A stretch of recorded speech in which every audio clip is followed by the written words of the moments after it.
Wassail, beautiful people. It feels like a tune that keeps repeating. Anyway, hello. I'm in my robe, which I bought partly because it's cold, but mainly because it's so nice to be able to walk outside with a wizard hood and no one cares. It's a very beautiful feeling. It's also so cozy and warm because these Medinas where I'm staying, they're designed to keep out the heat in the summer. So in the winter, no sun gets in, so they stay quite cold inside. But I think that that's an energy of meeting ice. It's a very winter frequency to run into the notion of there being something new within the salt rime, within the winter birth, something new. And we have a habit of carrying the past into our present, and that's actually hindering progress. That's what's coming through. So also, I got up nice and early this morning to go to Mzura, and I just ran into a whole series of things that said you're not meant to go today. And rather than allowing my egoic desire, I just kind of sat back and went into a kind of realization that the most beautiful things take time to alchemize to their ripeness, to their moment when they're meant to happen, to bloom, to blossom. And Mzura is asking me to just stay here, so I'm gonna book somewhere else to stay in the same town. There's this notion of wanting so much to explore so many different aspects, and the energy really is just stop, slow down, witness what's around you. Witness what's around you. It's a very important energy for all of us. So I'll be staying here anyway. I've got the cards, obviously. I've got the cards. Wow, that's a great idea. I should do cards in videos. So what message? This, honestly, I can't express. There's so much magic out there. There's so much magic between. Okay, so another frequency, I don't need cards. Another frequency that's really important to look at. Once you establish the sacredness of the space in which you sleep, once you honor the threshold of stepping into that zone and stepping out of that zone, you need to then build a second zone. And the second zone is, I want to say, where you daydream, where you imagine, where you speculate, where you create. Just a room, a space, somewhere outside. It does not matter, but it has to be sacred. And I feel that there's something at the moment where it needs to be internal, because this is about working privately on your own internal dialogue, and fluidity is what's coming through. So you're creating in the physical world, you're pulling in, you're magnetizing with a figure of 8 energy, the infinity symbol. You're creating a way in which to bring your higher dream self, your merged moment with your truth. You're trying to bring it in to that space. So you have your internal space of awakened dreams that you're bringing intentions in. You're bringing them into this physical realm, not everywhere else. That's too complicated for now.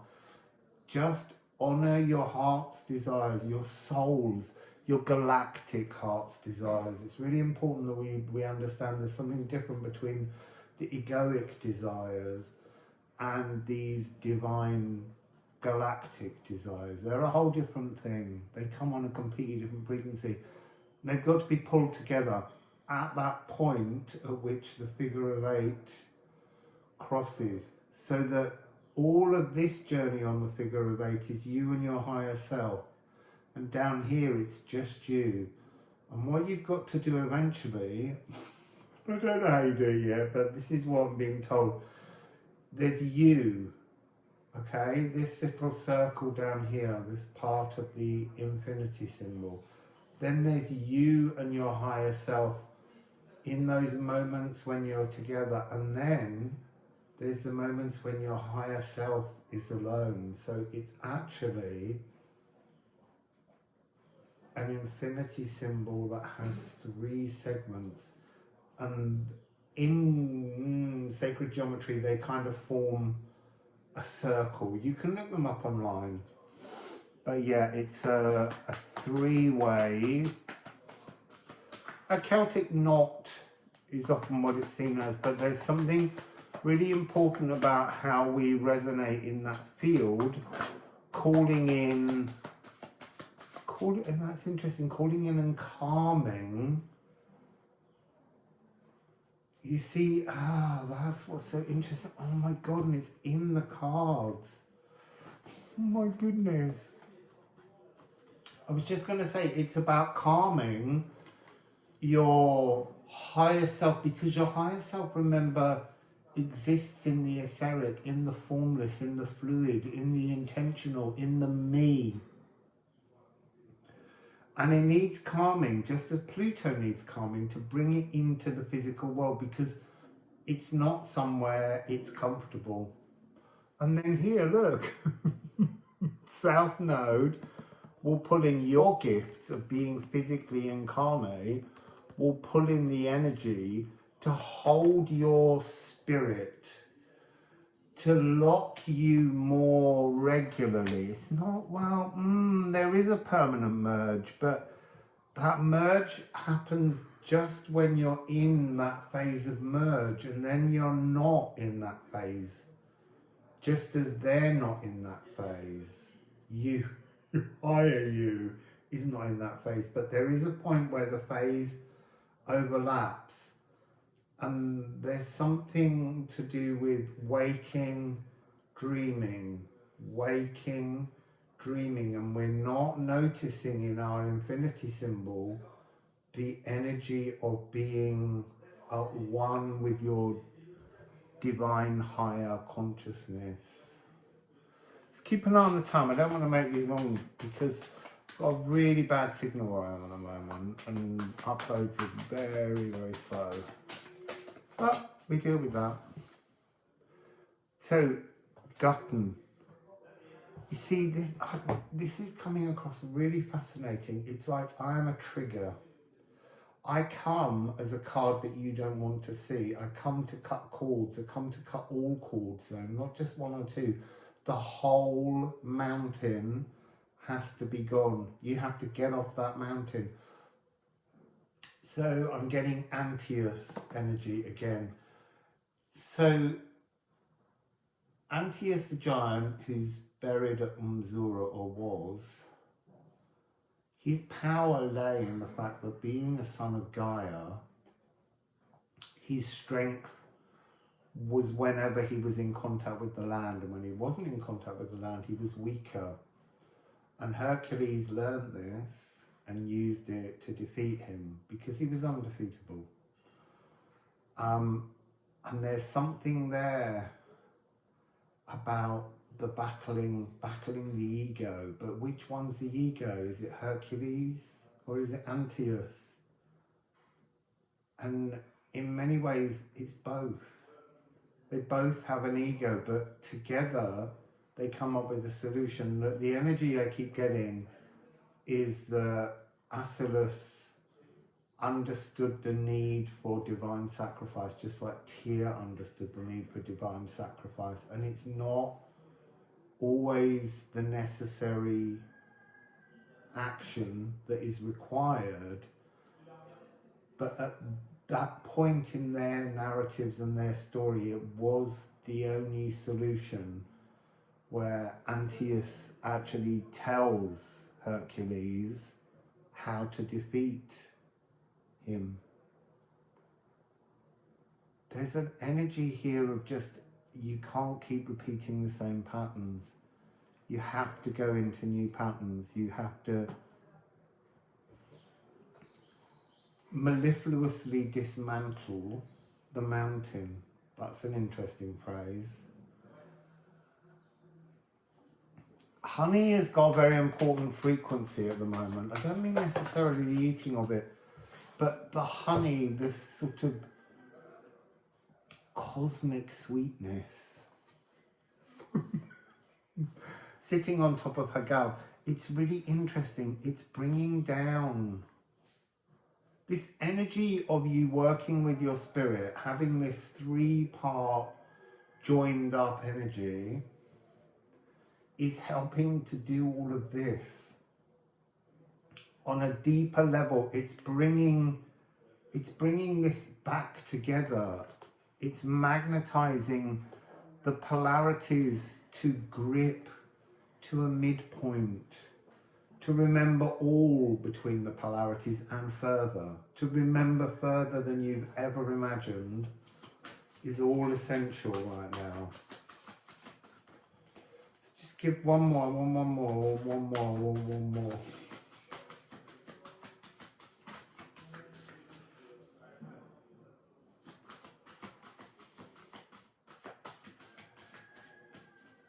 Doesn't want to give me one. Well, interesting. You gave me one on my hand, which is, and this is the journey of the golden path. This is how to walk the golden path. The golden path is every moment when you can bring yourself into alignment with your higher self and let the soul of your spirit in, you are walking the golden path. And then there are moments when you're not, and you return, but you know more, so it resonates differently. You're rewiring it. It's like a process of growing the muscle that walks the golden path. There's something again that's coming through about the alignment from your body through the reflexology markers on your foot. Every step matters. So look, we have Lecce. You've walked with bleeding feet. Oh, you see, look, and now you're being protected. Egel Shamir, this current moment, the universe, your higher self is conspiring to protect you from this energy. The old blood songs, the ancestral inheritances. I mean, there's something here about the energy of the giants being in between, holding apart Africa and Europe. Again, that same frequency. And then we have 969, 4569. Look at that. Blessing. Beautiful, soft, rolling, golden path, springtime that's beginning. Let's get some music called Alchemy of Astrology.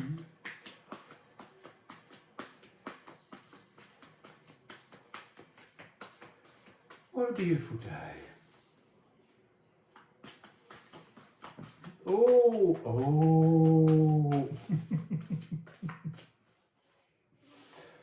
So we have Moon in Leo, being in tune. Being in tune. What else do we have numerologically? I feel like there's something I'm not seeing. 936. The pain was divine. The pain was essential. Have another 9. 9969. We've got 88.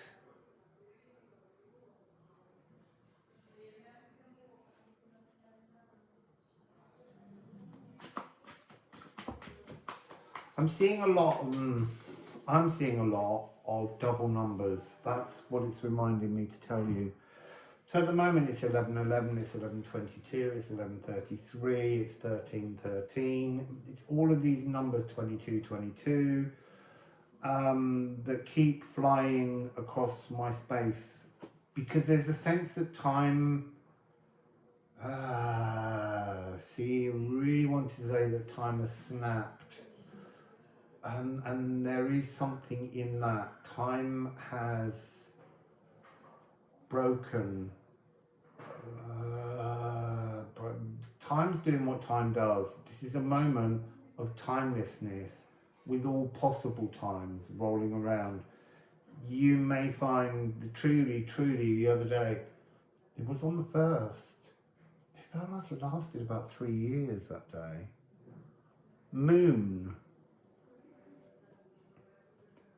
There's a new emotional cosmic tune shining down on planet Earth.